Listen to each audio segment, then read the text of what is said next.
C'est l'heure du journal à la une ce soir. La mobilisation est totale autour de l'OPAR de la République démocratique du Congo qui affronte la Jamaïque ce mardi 31 mars 2026 à Guadalajara au Mexique en finale du barrage intercontinental pour la Coupe du Monde 2026.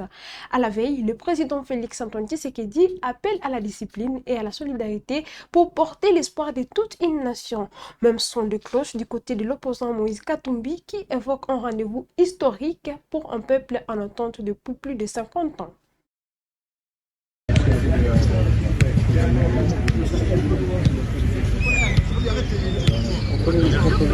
À la veille du barrage intercontinental qualificatif pour la Coupe du Monde 2026, la tension monte d'un cran en République démocratique du Congo. Depuis Kinshasa, le président Félix Tshisekedi a adressé un message fort aux léopards, appelant à la discipline, solidarité et à la maîtrise pour porter haut les espoirs de plus de 100 millions de Congolais. À quelques heures de cette rencontre décisive face à la Jamaïque, le chef de l'État a ravivé la mémoire collective en évoquant l'épopée historique de 1974, unique participation du pays à une phase finale de Coupe du Monde. Un rappel chargé de symboles destiné à galvaniser une équipe en quête d'exploit et de renouveau. Dans le même élan, l'opposant politique Moïse Katumbi, également président d'ITP Mazembe, a exprimé son soutien sans réserve aux fauves congolais. Sur son compte X, il a insisté sur la portée historique de ces matchs, affirmant que ce n'est pas qu'un match de football, mais un moment crucial pour toute la nation. À Guadalajara, bien au-delà de 11 joueurs alignés sur la pelouse, c'est tout un peuple qui s'apprête à vibrer. Après plus d'un demi-siècle d'attente, les léopards ont rendez-vous avec l'histoire portée par l'espoir immense d'un pays uni derrière son équipe.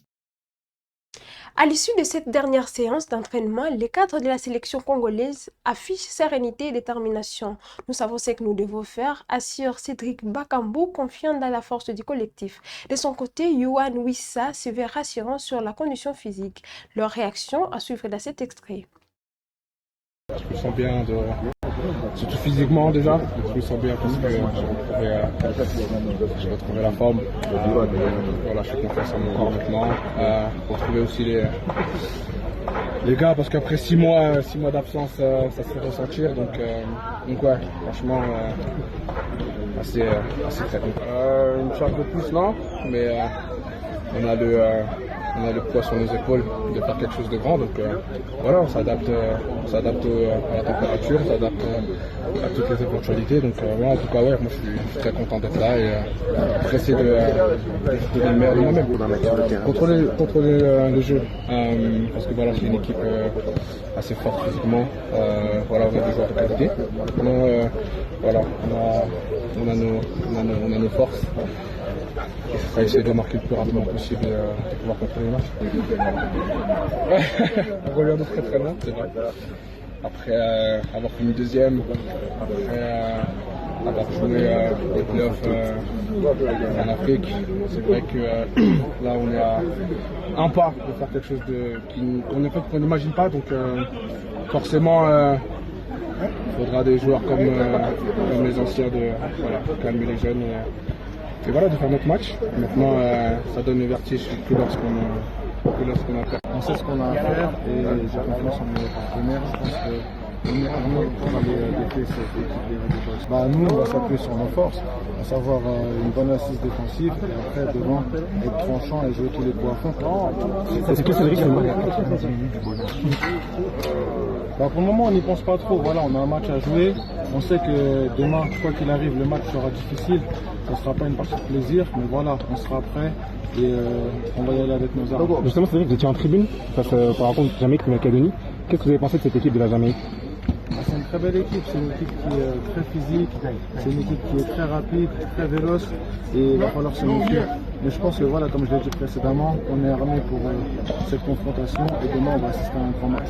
À titre personnel, il y a peut-être un petit truc à jouer là pour toi, quand tu es arrivé, quand tu lui repères. Non, à titre personnel, j'y pense pas. Moi, ce qui m'importe à l'heure actuelle, c'est qualifier la République démocratique du Congo au prochain mondial. Cédric, est-ce que... malgré les situations de votre équipe? Nous, on sait ce qu'on a à faire. Voilà, on sait que le football en République démocratique du Congo, c'est quelque chose de très fort, c'est quelque chose qui réunit tout le peuple entier. Donc on a à cœur vraiment de remporter cette victoire demain pour donner du plaisir à toute notre nation. Un message peut-être pour les supporters qui ne pourront pas faire le déplacement. Ils sont nombreux à avoir été empêchés pour des raisons administratives. Non, le message que j'ai à faire passer, c'est il faut être unis derrière la sélection nationale et que demain, peu importe ceux qui seront sur le terrain, ceux qui seront en tribune, ceux qui seront au pays, on sera tous unis pour un seul et même objectif, à savoir qualifier les Léopards pour la prochaine Coupe du Monde. Et après 2018, maintenant il y a 2022, maintenant 2026, est-ce que tu sens qu'il y a une différence dans le groupe? Est-ce que tu sens vraiment qu'il y a ce petit truc en plus qui pourra nous permettre d'aller à la Coupe du Monde? On a toujours eu ce petit truc en plus. Voilà, après on est tombé sur des adversaires coriaces, il faut les noter aussi, à savoir le Maroc, le Sénégal, la Tunisie. Aujourd'hui on va faire face à la Jamaïque, ça ne sera pas facile non plus, mais voilà, il reste encore à checker et moi je pense qu'on est armé pour aller le décrocher. Merci. Le président Félix-Antoine Tshisekedi s'apprête à donner le coup d'envoi officiel à la récolte de la saison agricole 2025-2026 du service national. Une campagne marquée par une nette progression de la production de maïs qui devrait atteindre 40 000 tonnes contre 25 000 tonnes l'année dernière, selon le lieutenant général Jean-Pierre Kassongo-Kabouik. Reportage. Dans le silence vibrant des vastes étendues de maïs, tout semble suspendu à un instant précis. C'est lui où l'effort se transforme en symbole. C'est lui où le travail trouve enfin sa récompense. Car ici à Kanyama-Kasese, une vérité simple s'impose. La terre ne ment pas. Elle ne donne que ce qu'elle a reçu. Les pieds des maïs arrivés à maturité ondulent sous le vent comme une mer prête à être moissonnée. Pour cette saison, le coup d'envoi sera donné par le commandant suprême en personne, le président Félix-Antoine Tshisekedi Tshilombo, attendu pour le lancement de la récolte. Le site retient son souffle, les machines sont en place, les hommes sont prêts, le regard tourné vers un même horizon. À perte de vue, les champs dessinent une mer dorée. Alignés avec une rigueur presque militaire, les moissonneuses-batteuses attendent leur entrée en action. Leur présence impose le respect, celui d'une agriculture qui change d'échelle, qui s'industrialise et qui s'affirme comme un levier stratégique. Aux commandes de l'une d'elles, le lieutenant-général Jean-Pierre Kassongo-Kabouik. Concentré, méthodique, il s'exerce avec précision comme pour anticiper chaque mouvement de la récolte à venir. Sa présence sur le terrain traduit 3 mots, encadrer, produire, transformer. Depuis janvier, il a fait le choix de se retrancher à Kanyama-Kasese, consacrant son temps, son énergie et son expérience pour la réussite de cette campagne. Car ici, rien n'est improvisé. Sur place, il supervise sans relâche, chaque détail compte, chaque étape est suivie, contrôlée et optimisée. Et les résultats parlent déjà. Pour cette saison agricole, le service national attend au moins 40 000 tonnes de maïs, soit près de 15 000 tonnes de plus que l'année précédente. Une progression significative qui traduit une montée en puissance réelle, portée par la discipline, la mécanisation et une volonté politique affirmée. Et autour des champs, toute une mécanique s'est activée. Les séchoirs tournent sans interruption, transformant la récolte brute en produit prêt à être conservé et distribué. À proximité, les camions enchaînent les rotations, assurant un flux constant entre les zones de production et les centres de stockage. Le site vit au rythme d'une organisation rigoureuse et presque industrielle. Mais au-delà des machines et des performances, une autre transformation est à l'œuvre. Celle de jeunes délinquants, jadis en rupture, aujourd'hui engagés dans un processus de réinsertion par le travail. Dans leurs gestes, dans leur discipline retrouvée, se dessine une trajectoire nouvelle, car ici on apprend, on s'est construit et on se relève. Kanyama-Kasese n'est plus simplement un site agricole, c'est un laboratoire. Une démonstration qu'un État peut reprendre la main par la production. Une démonstration que la terre, longtemps reléguée, peut redevenir un pilier stratégique. Une démonstration afin que la jeunesse, lorsqu'elle est encadrée, formée et mobilisée, peut devenir une véritable force de reconstruction nationale. Ici, la terre ne promet pas, mais elle répond. À Goma, le maire Julien Katembo Ndaliani se veut rassurant. La situation sécuritaire demeure globalement calme malgré quelques incidents signalés près du parc national de Virunga.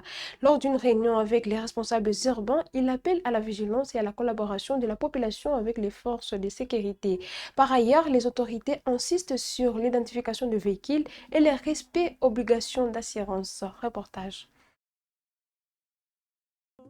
À l'issue de la réunion urbaine de sécurité tenue ce lundi 30 mars 2026, l'autorité urbaine a dressé un bilan de la situation sécuritaire dans la ville de Goma. Entouré du maire adjoint Désiré Ngabo Kisuba, les bourgmestres des deux communes de Goma et les chefs de tous les quartiers de la ville ainsi que les services de sécurité, le maire Kate Mondalienne Julien a affirmé que la sécurité est globalement maîtrisée. Selon le maire, la situation sécuritaire se porte à merveille sur l'ensemble de la ville de Goma. Bien que certains incidents aient été rapportés au cours de la semaine écoulée, il a tenu à préciser qu'il s'agit de cas isolés qui ne reflètent pas l'état général de la ville. Dans sa communication, Kate Mondalienne Julien a souligné l'engagement des autorités de la FCM 23 à garantir une sécurité totale pour tous les administrés. Il a réitéré la détermination des services compétents à anticiper toute menace pour maintenir la paix durable dans différents quartiers de la ville. La situation sécuritaire de la ville de Goma est calme, est maîtrisable. Seulement, il y a des cas isolés. Dans ces cas isolés, zinapatikana makartie yenye inafanya frontiere yenye inafanya it na territoire ya Nyiragongo et vile vile territoire ya Masisi. Territoire ya Masisi tunakuwa na Lac Vert, quartier ya Lac Vert, commune de Goma, commune ya Karisimbi tunakuwa na quartier Mbunga, quartier Ndosho na quartier Majengo. Kule njoo kwenye kunatokea mabandia yenye wanakia sumbua security usalama wa raia. Lakini tuko naweka nguvu tuone kama na ile itaweza kuisha namna gani ile makai zole. Na hapa sasa tunapenda kuinterpeller conscience ya population yetu. Lakini ile cooperation yenye iko kati yetu sie comme administration kuanzia kumeri, unaenda ku commune, unaenda na kuma quartier, unaenda ku selile, unaenda ku avenue na unaenda ku nyumba kumi. Ile collaboration qui t'a permettre tujue shida yenye iko kule niko namna gani. Conscient que la sécurité est une affaire de tous, le maire a lancé un appel vibrant à la population gomatracienne. Kate Mondalienne Julien invite les citoyens à maintenir une collaboration étroite avec les services de sécurité et dénoncer tout cas suspect. Nguvu zote tukaziweka fasi moja za raia, si administration, police, jeshi, service ya renseignement, ndio inaleta resultat ya usalama. Ndio maana tunapenda veiller conscience ya population yetu kudenoncer, watuambie shida iko wapi kusudi ile shida tuweze kuitatua. Ndio inaacha maana siku mingi tunasogelea raia, tunaacha ofisi zetu, tunafata raia makartier, maselile, maveni kunyumba kumi, tuyue shida ni nini tuweze kuitatua bwana journaliste. Notons que d'autres points importants ont été débattus, notamment le développement et l'assainissement pendant la réunion. C'est à Goma où l'ancien président Joseph Kabila est sorti de son silence et contre-attaque après sa condamnation à mort pour trahison. Dans un entretien accordé à The New York Times, il rejette toute implication avec la rébellion du M23 et dénonce des accusations absurdes du pouvoir de Félix-Antoine Tshisekedi.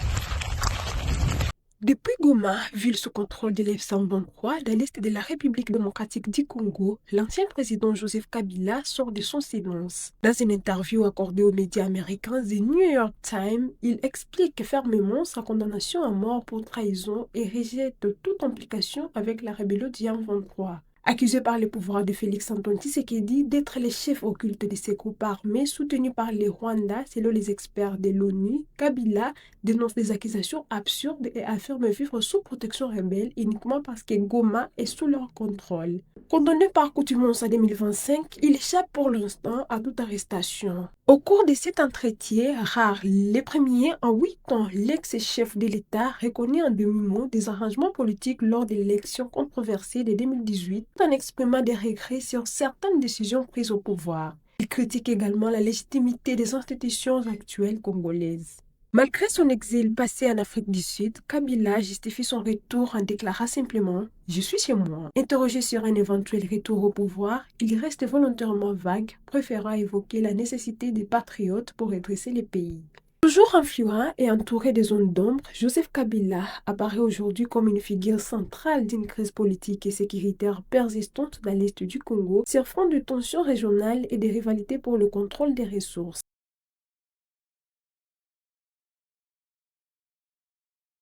Dans les Hauts-Katanga, en territoire des Kasenga, les tronçons routiers reliant le village Minga et Mukebo dans les secteurs des Kafira est devenu impraticable, paralysant la circulation. Plusieurs véhicules chargés de marchandises y sont mobilisés, impactant les activités économiques locales. Reportage. Malgré les cris de détresse des usagers du tronçon compris entre le village Minga et Mukebo dans les territoires de Kasenga, aucune solution n'a été trouvée jusqu'à présent. Son état ne cesse de se dégrader, ces tronçons fortement détériorés s'est transformé en un immense trou qui complique la circulation, accentue la souffrance quotidienne des habitants. Motards, chauffeurs et passagers se bousculent chaque jour pour tenter de franchir ces passages devenus difficiles. Balabala, Ivi, Adavid Angarabaga, 2 heures du temps, balabala. Le gouvernement tonaria paka balabala, tuko naripa mabitansi, mais hakuna hata kututengenezea mabalabala, mais mabitansi napita. Balabala isha kuharibika. Sasa vingine tu compliqué. Lubanda papatera. Kutoka Mingati Lubanda. Ni mandimu hakuna fason. Angalia miotoka vile isha kuanguka kule, hakuna fason, isha kubloke, ni mandimu donc mais mabalabala bitansi binapita. Unalipaka tax? Tunalipaka mbele. Bitansi bio. Ngapi? Tunalipaka donc kama tuafika kule mtosha tuma makuta ile mamonta deja inalipaka paka benye bajira. Toujours dans les Hauts-Katanga, après leur nomination vendredi dernier, les nouveaux ministres provinciaux sont officiellement entrés en fonction. La cérémonie de remise et reprise s'est tenue lundi 30 mars à Lubumbashi, marquant le début effectif de leurs responsabilités. Reportage. C'est une nouvelle ère administrative qui s'ouvre au gouvernorat du Haut-Katanga à la suite du réaménagement du gouvernement provincial opéré par le gouverneur intérimaire Martin Kazembe-Soula il y a peu. Dès ce lundi 30 mars 2026, les cérémonies de remise et reprise se sont enchaînées. Au secrétariat exécutif du gouvernement provincial, point de départ de ces cérémonies, Denis Kabange Wampanga a officiellement passé le relais à Karl Moïse Mutombe. La cérémonie, présidée par le directeur de cabinet du gouverneur, le professeur Delphin Kaimbi, s'est déroulée dans le strict respect des textes, avec notamment la lecture et la signature du procès-verbal de remise et reprise. Au ministère provincial des Finances, Maître Célestin Kapoya Munyange a pris officiellement ses fonctions, succédant à John Muloba Kitonge. Dans son mot de circonstance, le nouveau patron des finances provinciales a exprimé sa gratitude envers l'autorité provinciale pour la confiance placée en sa personne. Déterminé, Kapoya Munyange s'engage à contribuer efficacement à la mobilisation des recettes et à la consolidation des finances publiques en vue de doter la province les moyens de sa politique. Naturellement, je voudrais d'abord remercier son Excellence, Monsieur le gouverneur de la province, qui a daigné me faire confiance. Ce ministère est important à double titre. Il constitue l'ossature du gouvernement provincial. Par son volet financier, on ne peut pas gérer la province sans les finances. Il est aussi important par des volets fonction publique, le capital humain. Par ailleurs, ces cérémonies de remise et reprise se sont poursuivies dans d'autres ministères sous la coordination du nouveau secrétaire exécutif du gouvernement provincial, Karl Moïse Mutombe. Au ministère provincial de la Santé, Jean-Claude Kisenga Mwanaumbi a officiellement pris les rênes, succédant à Valériane Momba-Kiboko qui assurait jusque-là l'intérim. Au ministère du Genre, Famille et Enfants, Koko Lukengu Kanku a elle aussi été installée dans ses nouvelles fonctions en remplacement de Valériane Momba-Kiboko. Cette nouvelle configuration gouvernementale marque ainsi un tournant décisif dans la gouvernance provinciale sous l'impulsion du gouverneur intérimaire Martin Kazembe-Soula. La remise et reprise dans les autres ministères va se poursuivre. Mesdames et messieurs, c'est la fin de cette édition d'actualité. Merci d'être au rendez-vous. C'est votre première fois de nous suivre. Abonnez-vous à la chaîne. Surtout, n'oubliez pas de liker, commenter et partager toutes ces actualités. Les actualités, c'est sur Web Info TV. À toutes et à tous, portez-vous bien.